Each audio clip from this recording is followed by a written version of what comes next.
correct? You see them Hoping as it well? will work. We'll see. Yep. 1 second. So that, can you see my slides now? Yeah. So you can see the Yes. title. That's fine. Yes. So firstly, I'd like to thank Eric for his last presentation. That was really interesting, and actually I'll probably contact Eric because I have some interesting topics that I want to work on that are related to haptics. My talk is slightly different. Rather than being focused on a particular a topic area like haptics, it's a bit more to do with thinking futuristically. So another topic here I work on, to give you an example, is autonomous vehicles. And we speculate wildly in autonomous vehicles when we'll actually have self-driving cars that are fully autonomous. Guesses are from now to 30 years. And that's kind of the dimension I want you to think of for this particular topic as well when I talk about the augmented world.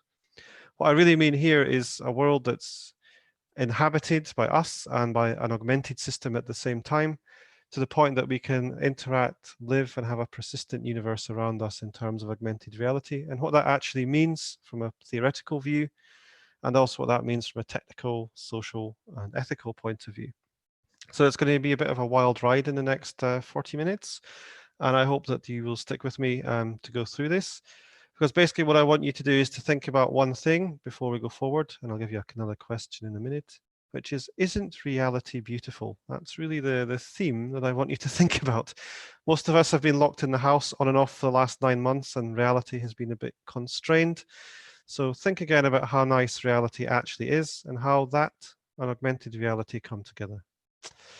So today, a lot of the work is based on projects I've been working on for many years, previously FP7 projects and even ones earlier than that. But the main ones are some Horizon 2020 projects called Target, Terrific, and to a lesser extent SAYSO, and also funds from the Luxembourg government, the Luxembourg National Research Fund for augmented reality systems, sort of proof of concept grants on a project called Starry and another one called Riser. So before we go any further, the structure of the talk will be roughly as follows: a bit of background.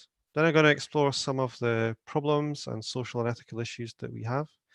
Then I'm going to look at the technologies that we might need to address that, and some I'll no doubt already aware of, but also the opportunities that these problems present, both for researchers and importantly also for businesses and real people that maybe want to use these particular systems.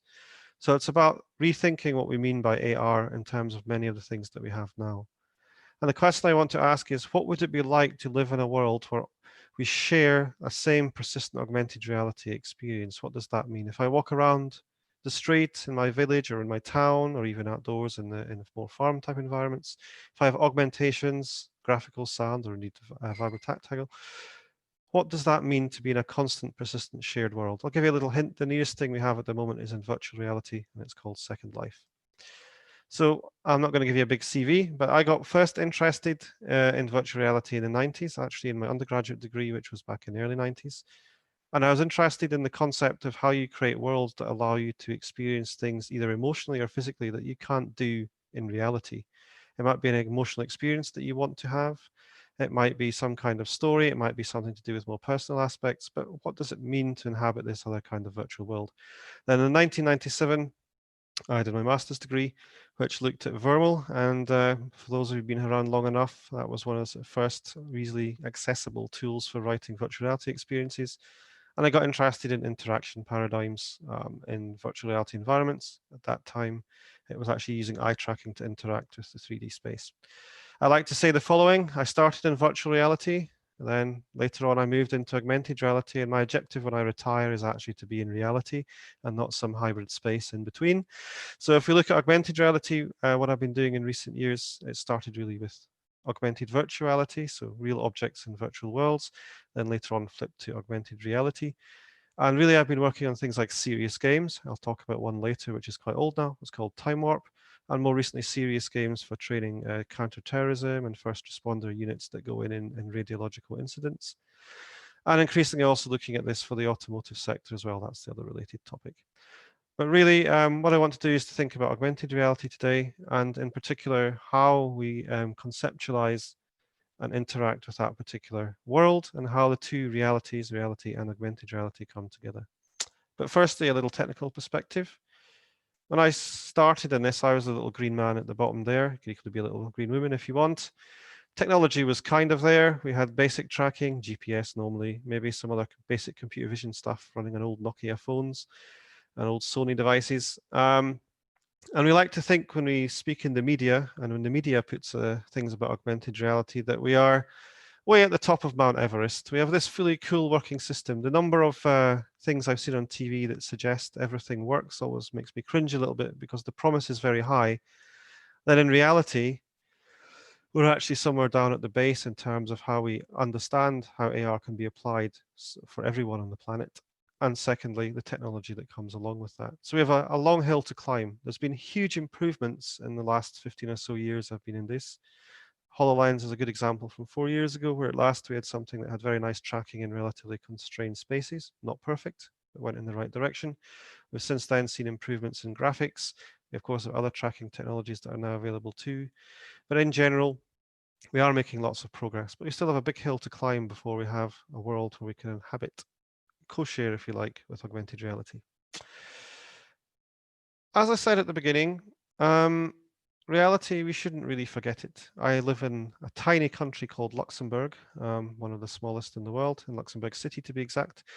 And I'm sure that you all have views, even if you've never been here, as to what Luxembourg is. Super rich, banking, lots of fascinating people, of course. But in there you can see some interesting bits of the architecture. You can also see the smaller street view on the side. Now, both of these environments are, of course, quite different. But if you take the building on the side, that's a cafe and bar area in the city centre, nightclubs as well. What happens in these spaces is that we have certain rules that we apply, what we can and cannot do in that space. We have certain actions that we undertake in that reality, and there are certain meanings that we attach to it. For example, if we visited these particular spaces, what they mean to us, maybe from a night out or with friends or with family or whatever else. There's a huge social dynamic, and there's also interaction restrictions in terms of how we can move around. So what I'd like you to do now is please close your eyes. Just everyone, massive audience that we have, please close your eyes. Now, think of a place that you like and have visited maybe in the last year or so. And think a little bit about who you met, what kind of things you did, and what meanings you attach to that particular space. I'll just give you 10 seconds. Just relive it for a little while. It could be a cafe, it could be a place of work, doesn't matter. So I'll call you back in 10 seconds.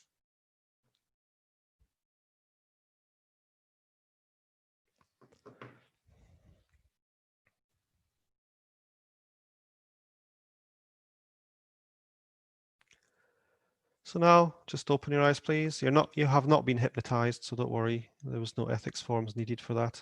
But just keep in your mind exactly the kind of places that you visited, and just keep that in the back of your head for the rest of the talk, because we're going to keep coming back to this idea of place and space and interacting within it. So to be clear, what we're talking about in this presentation is really this bit on the left where it says problems begin here. What we want to look at is where augmented reality, if we assume we can, as we've seen in many pictures online or in many TV shows, extend that across the planet, what it means to have a worldwide AR platform where everything is geolocated both indoors and outdoors, and we can interact with it seamlessly between augmented reality and the real environment. I include in that for this particular talk also the idea that you can seamlessly interact with real objects that may or may not have been specifically designed for your AR experience. So tracking them, knowing that it's been used, maybe sharing it between different people. That could be a real object, virtual object, but basically the ability to also share objects in that space. So if we think about that just for a while, what that actually means is suddenly we have two realities that are kind of fighting against one another. Augmented reality, of course, is a layer on top of the space that we have already. It can be graphics, sounds, it can even be vibrotactile information, whatever we want, or smells. But essentially we have this problem now. This is where the problems begin. How should we behave and interact in these spaces, and how should the technology support really seamless interaction between these different points? So to tell you about projects I currently work on and how that doesn't go in this direction. So a lot of AR experiences are quite one-off, unique experiences. I've seen them used for teaching. I've seen them used for engineering applications, for example, for step-by-step guides.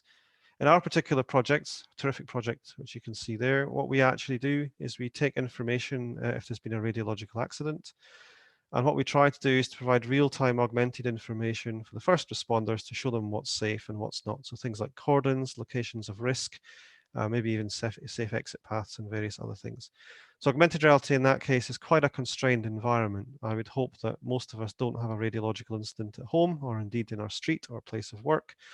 So really the experience is quite tightly defined. It's not tied to any particular place. This system can be used anywhere. Although there's of course geolocation information, really has no relationship really to the underlying environment except for the raw data that we receive. It's quite basic. In terms of the STARRY project, that's another one where we look at radiological incidents, but this time from a training perspective. And what we want to do is to do the impossible, which is to make the invisible visible. You can't see radiation, for example, but we can visualize the spread of radiation in real time. This has not got any real radioactive sources, so it's safe. But again, we have simulated detection equipment and other equipment that allows the trainees to get a perception of the risks that they have. Now, these are kind of classic AR experiences. Indeed, it's like the ones I've built over many, many years. They're constrained in the sense that they don't really need to have much connection to the underlying space, except for the positioning of objects and the limitations that some interactions place. They could largely be set up anywhere. And indeed, technology kind of limits the space that we can do it in. If you take the STARRY one on the side, we have, I think it's probably about 30 square meters that we can really make the whole room context aware and also track and locate objects and various other things. So these are kind of classic AR experiences. But actually, if we start dissecting AR experiences, what we end up is what we had talked about there. And actually, if you want to get to the end point, a fully augmented world, which is the point of this topic, there are really kind of three areas that we can look at. So you can see there, this is an early prototype of the radiation system I talked about. This was in a fire station in Slovakia. And basically that's a discrete experience. It exists, it couldn't be moved around, but broadly speaking, it has no wider impact on the rest of society. Society, except for the trainees, has no impact on it. The building is largely irrelevant. It's a discrete one-off experience. It might be an advanced system in the sense that there are lots of sensors and lots of modeling of radiation, but it's a one-off space.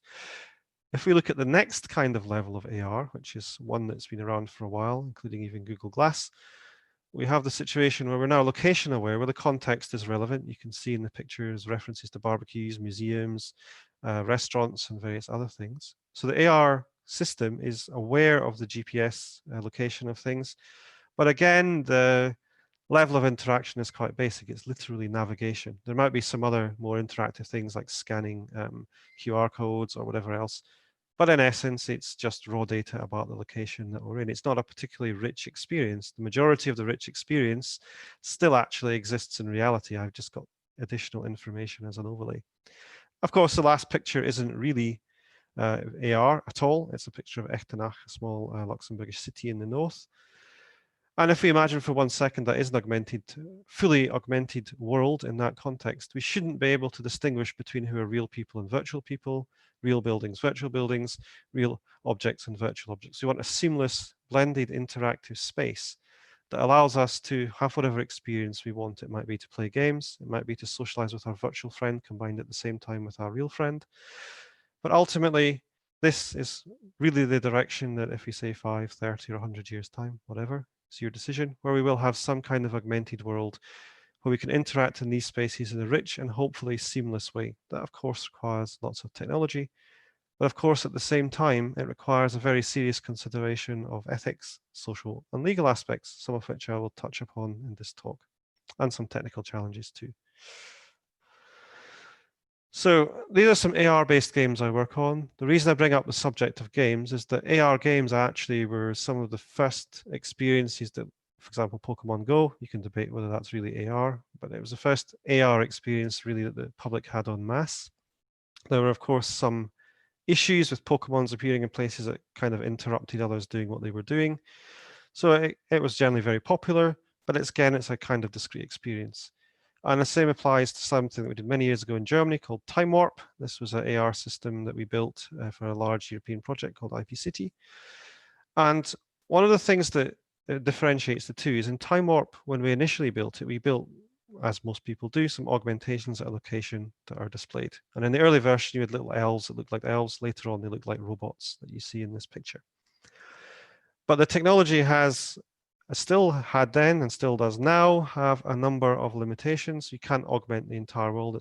Graphically, it's very expensive. It takes a lot of time.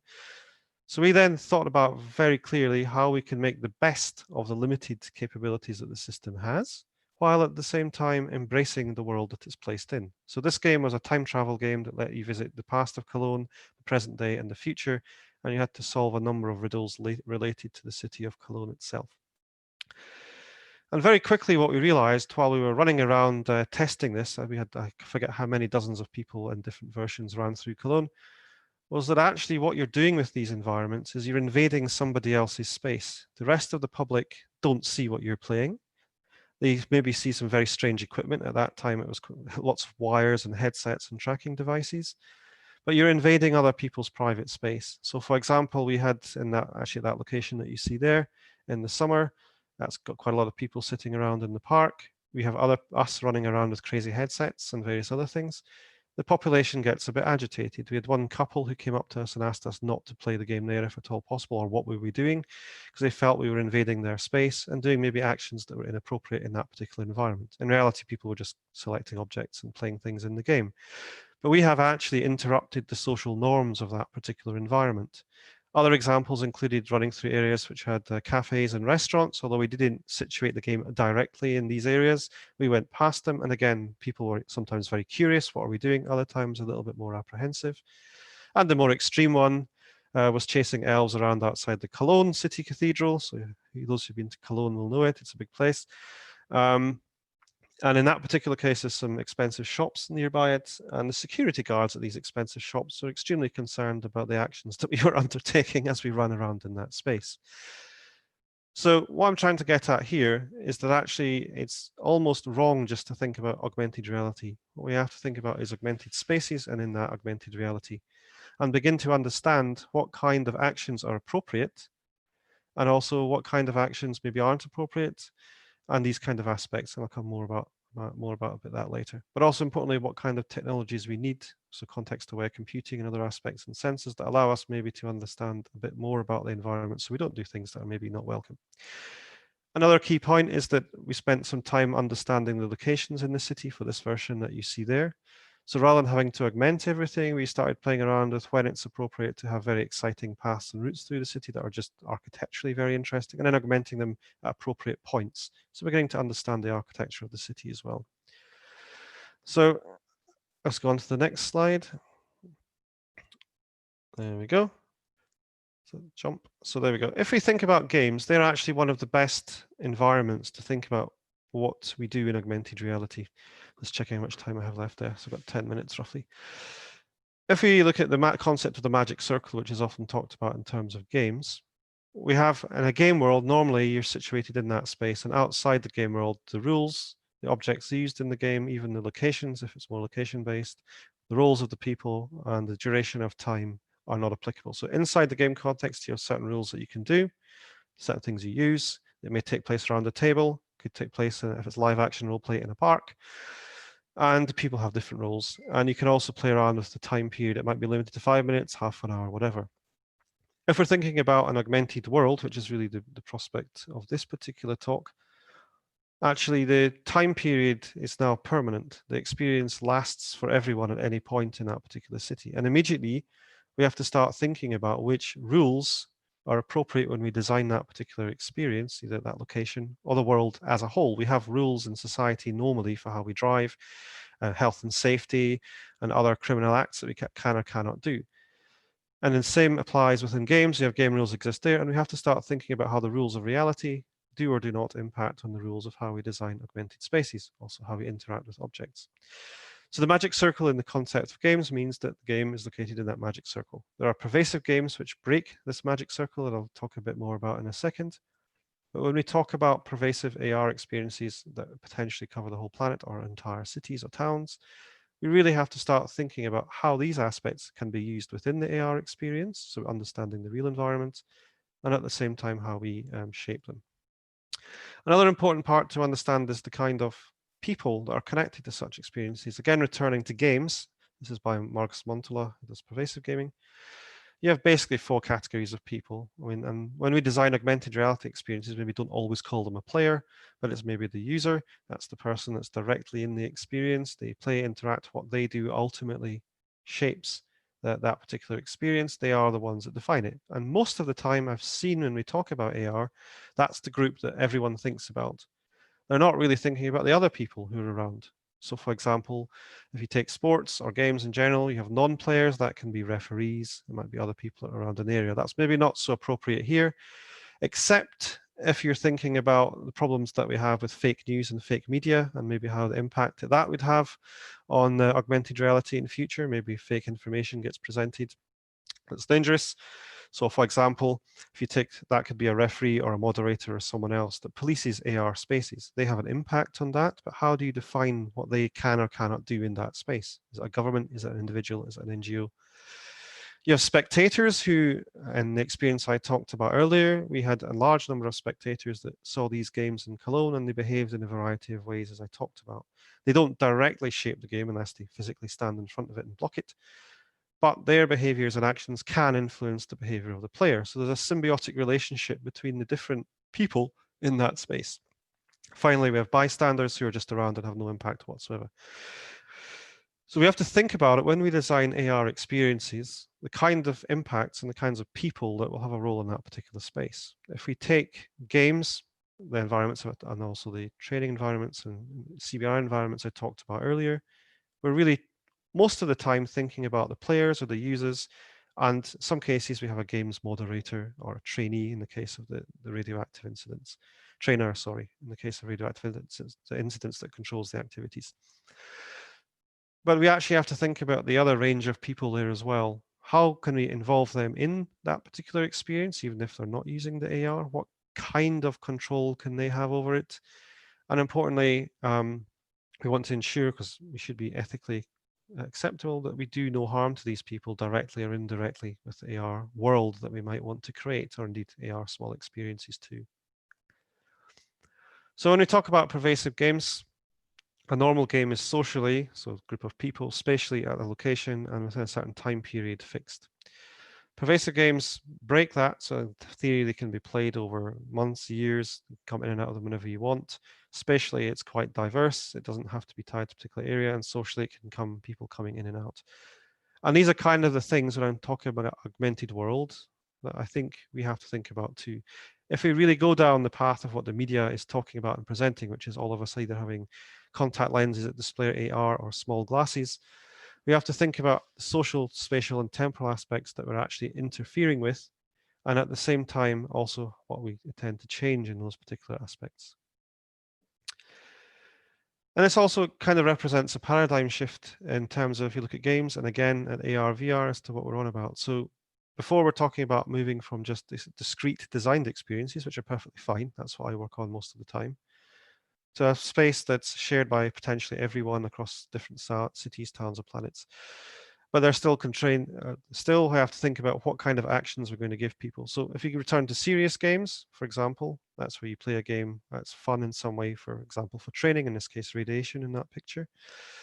But actually, a paradigm that's quite relevant in this case is to look at gamification, where we take actions and activities that we normally do and apply some kind of level scores and points to that. Now, that's not necessarily an AR definition or AR that we want to do here, but what I'm trying to get at there is saying what kind of activities do we normally do that we can then make part of the AR experience. So suddenly we don't have this augmented world versus this physical world or some kind of mismatch, but how do we start embedding the activities that we normally do into the AR experience, either activities from other people or the activities that we do? Because a lot of the experiences that we have now are us wearing glasses or looking through a phone. We look at an object, we look at a space. We have some contextual awareness. It might be about the positioning of real objects. But beyond that, the activities that we embed from the wider thing, the system is largely dumb unless you have a very expensive platform. So we've talked about the different kinds of experience. So I want you to think about discrete experiences. That's one-off things that occur as like the training environments. But the purpose of this talk, as I said, really is to think about an inhabited AR planet, inhabited AR world. I've got some comments coming in, is that right? Or is there, you've got some messages chat. Let's see. Okay, someone's leaving. So basically, if we want to look at these potential range of experiences that we now have, there are actually roughly 4 that you can think of. One is unique experiences, these one-off things like you see in museums or the training environments I talked about earlier. If we're moving up to the next space, which is maybe what Google Glass want, which is all this persistent experiences, then you have basically a personally persistent augmented world. So if I leave my virtual objects around the space, I will come back to them later and I will see them and I will interact with them. That space belongs to me. The next level up, and only I can interact with that, the next level up is shared collaborative augmented reality experiences, which increasingly we see around. But again, these are constrained by the nature and the type of people and the roles that they have. So they're not shared by anyone out with that space.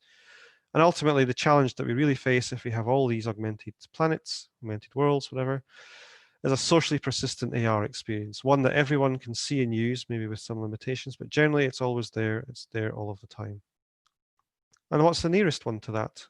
We're not that far off actually in the virtual world. We have Second Life.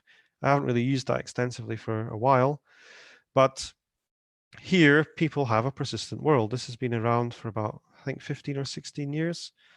It's the first kind of commercially successful, I think successful anyway, VR world. There was others like Active Worlds that I didn't think lasted as long. But here there are rules that you can do. For example, you can't do certain actions in certain spaces. You have no right to add, for example, extra signs to the Reuters building if you want to do so. Maybe you can't even enter it if you don't have permission. But this is a socially persistent, inhabited social world by people, which is kind of what we're getting at with inhabited or persistent AR, which is what we seem to want to head towards. So some nice theoretical diagrams. I said earlier that one of the most important things is the architecture that's around us and actually the spaces that we exist within. There are lots of architecture books around. You can find Alexander Ching, there's many others as well, who have talked about the idea of logic of space and what that actually means. Now, if we take VR, for example, normally we would build an entire virtual town or city. In AR, actually, what we're doing is using existing street layouts and structures and other buildings and rooms. And it actually requires that we understand a little bit about what that layout actually means. So if you take the top diagram on there, this represents a path through a city. And at the end point, there's a huge impressive landmark or something else. It could be a roundabout or whatever, but something that's impressive. Or in a building, it could be that you walk through a museum and you get to a very important hall at the end that gives you a heightened sense of excitement. But along that path, you're experiencing a build-up to the point where you have a strong end. It can be a museum, it can be a street, as I said. And actually, when you do AR experiences, that's quite a powerful thing. Now you can think about, okay, I have this layout. I can place upon that particular path certain things that are relevant, but actually psychologically, I want people to have the final experience at the end. That has 2 advantages. It means that the thing really is connected to the underlying environment. And at the same time, you maybe don't have to spend so much time building so many augmentations because you're already using that space. You're using the logic of it and what people already understand and adding to it the experience that you want. If you look at museums and galleries, you have things like pass-by and pass-through spaces. I mean, for a non-museum and gallery experience, prisons are probably the nearest pass-by experience. If you're a prison officer, you don't go into all the cells, you open the hatch and look in. In museums, you might walk past glass areas and you see into the glass area of the other exhibition. Well, there's a certain rule and set of logic. You wouldn't, for example, if you're doing AR, perhaps want to put a virtual exhibit in the walking space between the different objects because that would interrupt the logic of that particular environment. In contrast, you have pass-through spaces where you actually pass through the exhibits and the objects that you want to experience. And maybe in that context, it's relevant to put in AR objects in that particular space and not the one above. So the point of talking about these 3 different things is just a little understanding about space goes a long way when it comes to designing these particular AR environments. We had that experience in the game in Cologne. We used a certain street, certain locations, certain aspects of prominence to enhance the sense of presence and place that people had in these environments. If you go the next level up, we have understanding place. So space is basically the physical layout. Place is when you start attaching meanings and emotions and attachments to that particular environment. All around us, we have spaces that we attach certain meanings to. So for example, if you go to a cafe regularly, maybe that has certain family attachments. You have certain social rules that apply in that cafe, certain roles of the people. There are customers, there are, of course, waiters and other staff members. There are people coming in and out. There are certain behaviors that would be acceptable in that place. For example, if you went to that cafe and got drunk at 10 o'clock in the morning, probably that's not acceptable, but maybe at 11 at night, if you're a bit more drunk, then it's maybe a bit more acceptable. Sounds a bit of a silly example, but if you want to think about it in AR context, if you're going to start putting in virtual characters, virtual objects, possibilities for interaction, you have to think about what would be acceptable in that space at that particular point in time relative to the environment and the layout that you see. Likewise, if it's outdoors, as we said in Cologne, it's also from Luxembourg, that picture. You also want to think very carefully about what would be appropriate. You wouldn't want, for example, to have a kind of Space Invaders AR shoot 'em up running through all these tables and chairs there. That doesn't make any sense, which implies that in real time, if you have expansive AR experiences, you have to understand what not only the physical layout, but what would be socially acceptable in those spaces at that point in time. You can look around for very many references. There's a guy called Per Gustafsson from Sweden who did a lot about how I myself relate to the environment, because how the environment relates to me and how others impact on that particular space. And the model is basically self-environment, others. You have others, I think like Ralph, who looked at the people and the activities and meanings of these particular spaces. And that's really vital if we're thinking about either discrete AR experiences, gaming, for example, and also at the same time, wider scale, larger planet experiences. So what do we actually mean by this? And what's one of the problems that we face if we want an interconnected full AR experience that is shared by everyone across the planet? At the moment, if you look around, you have Microsoft, Google, you have Apple as well, all doing their own coordinate systems. They work very well, but it's different discrete worlds. I have to put on different apps. I have to use different devices. Actually, what we want is a situation where it's really vendor neutral and the experience, augmentations and everything can be shared by people in like one augmented planet and world. Whether that's indoors, whether that's outdoors, and whether we're using computer vision or GPS is largely irrelevant. But we have to get to the point where everyone ultimately has the same space. And that means that, because if we don't have that situation, there are potentially many different parallel augmented reality experiences existing at the same location that we don't know about, which might actually interfere in what we're doing as well. So this raises the problem of augmentation rights. That's Buckingham Palace in London with a nice sad face on it. Normally when we build these AR experiences, we add the augmentation at the location where we want. We provide the actions that the people can do at that particular location. But is it always appropriate to do that? I mean, in the past, people have put rude projections onto buildings, and that was considered socially unacceptable. Sometimes it was considered okay if it was a protest. But we're doing exactly the same thing here with augmented reality. Potentially, we can have an entire experience outside that building, which is nasty, rude, and unpleasant to the Queen if we chose to do so. She might not like that. They might have things attached to that building that, again, are not appropriate. So who has the right to augment space? There's actually not really any policing on that at the moment. Who has the right to change or modify how we can interact within that particular space? Again, that's not really policed. And this is also an interesting one from a money-making perspective, because at the moment, if someone wants to advertise on your building, for example, in reality and put a poster up, you can probably charge them to do it if you have permission to let posters be put there. At the moment, no one generates any money or indeed has any right to ask for any shared revenue from the augmented reality experience at these particular locations. But arguably in future, when we have a more expansive and wider range of AR experiences, it might be right and proper if you're attracting lots of people or intervening with the space to actually police how, who, when, and how, and what can be augmented in these areas. Another one we have is the right to delete, or censorship and control. We're seeing this already with fake news. So for example, there's a scandal, if you call it that, where I think it was Twitter deleted some of Donald Trump's materials, or at least said that they weren't accurate, and New York Post articles were also restricted. So, I mean, if we look at this idea of having augmented reality in spaces, who has the right to decide and who can police the permissions that we have at that particular point? Is it the government, which might have some agenda? Do we have separate regulators? Do we have platform providers? But again, should Google have the right to say no to what you put somewhere? Is it the owner of the physical world? Should they have the right to delete it? Other people, or indeed the content creator only? This is a huge problem that we actually face in the future. At the moment, it's not really a big issue because the number of experiences is very, very low. But relatively speaking, if we get to the Google Glass utopia, then in theory, lots of these issues will have to start coming into play. We already discussed social norms. How do we start understanding what's acceptable at a particular location and what's not acceptable? Is there a way in augmented reality tools and systems actually to define what can and cannot be done in this positioning world to say that that's acceptable or not at that location? So for example, if I run that cafe, do I want somebody running around chasing robots through it? Probably not. But how do I define that in these online worlds? At the moment, it's the content creators that decide. I can't, for example, go online and say, okay, I ban everyone from near my house from doing certain types of experiences. But arguably, we might want to do that in future. I already talked briefly about problems, but actually it's not necessarily a problem. Can we rent the physical world to AR? If I have a bit of land, can I say what can and cannot be on it? Can I charge them for the right to do that? Can I charge for experiences as a location-based content provider or resell models and assets and experiences? Models and assets are already widely sold in some cases through Unity, but maybe actually what we want to do is to think about how also the real environment can profit from AR, if you like. If you want to actually get to the point where we're able to police this environment, for example, through social norms and understanding that, making sure that interactions are appropriate given the context, actually, we need to think about what technologies we need to get to that point.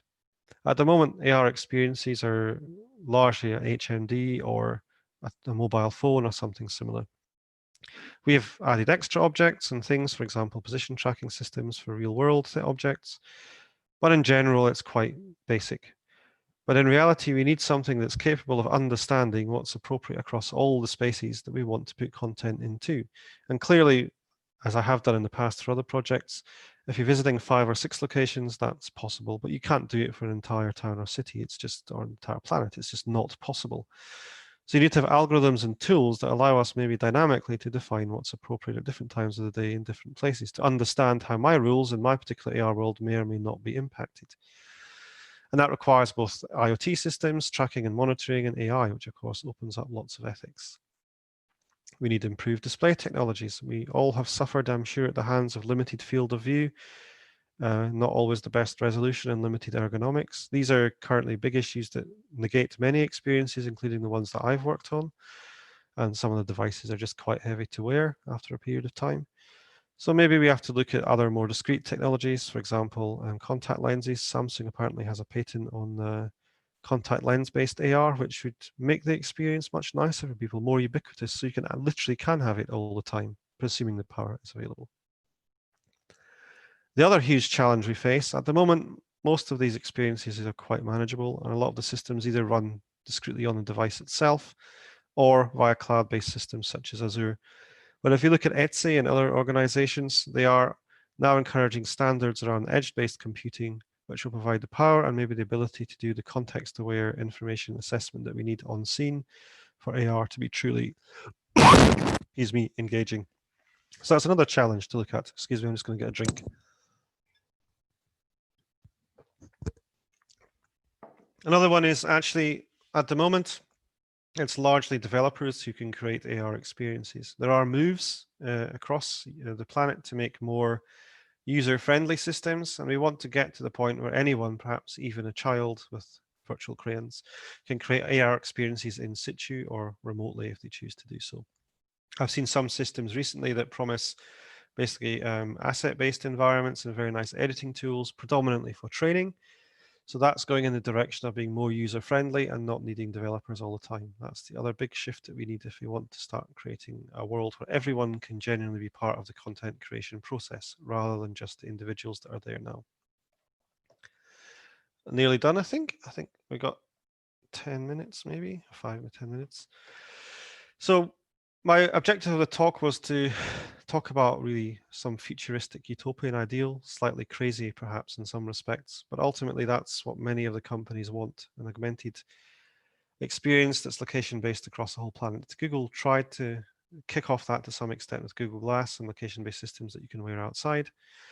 But actually, it's also a whole range of opportunities, thinking about how we can advertise both new content and services, and maybe how people can make money from advertising in their real areas, running businesses and so on. We have lots of other kinds of experiences, gaming experiences, information and social ones, and also how assets and experiences can be sold more effectively across the planet and shared. There's also huge potential for technological developments. As I said, I think edge computing is perhaps one that has a huge potential to improve at least the context-aware experiences. But there are many other things that we should really be looking at, is how we police rights, either in all these different providers, whether it's Apple, iOS, or Google. How do we actually secure property rights for AR content and for the physical environment owners in that particular space? So there's actually the ability to do tools and systems that support these kind of things. So there is actually a lot of work that can be done. And in the end, we don't want a Wild West. This is from High Chaparral. If you go back to computing, social media, and no doubt the history of many other things too, we have all these wonderful technologies that come along. And often social media in particular was, back in 2005 and so on, was seen as this huge panacea for many things. Now we're actually seeing that we have largely a small number of companies that control the media and information that people get. There is a huge danger that that same pattern will be repeated with the likes of Apple, Microsoft, and Google. So for example, they control the tools, they control possibly in the end who can augment and who cannot. So there aren't really any rules. These rules apply to what social norms are acceptable, what ethical behavior is acceptable by the users of AR, as much as they do about the people who actually control the platforms.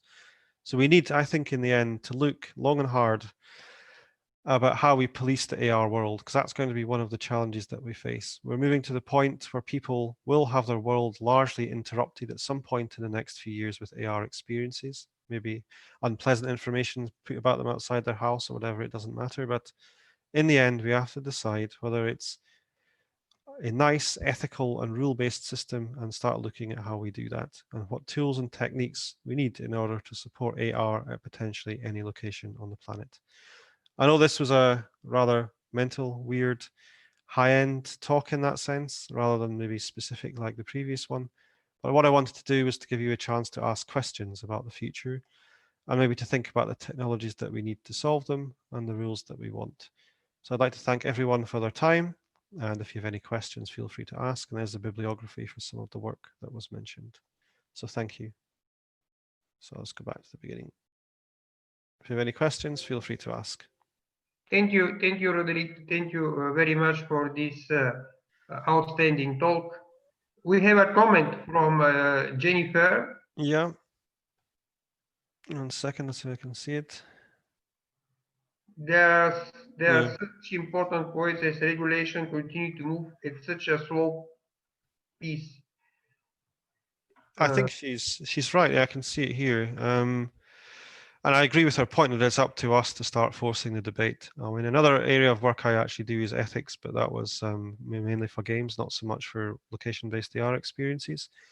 But I think we have to ask these questions now. And I think when we start building our, maybe it's not the individual experiences, but for these generic AR platforms, which there are now many, you have Wikitude, you have others as well. We have to think about how we enforce ethical and legal and other rules into those systems.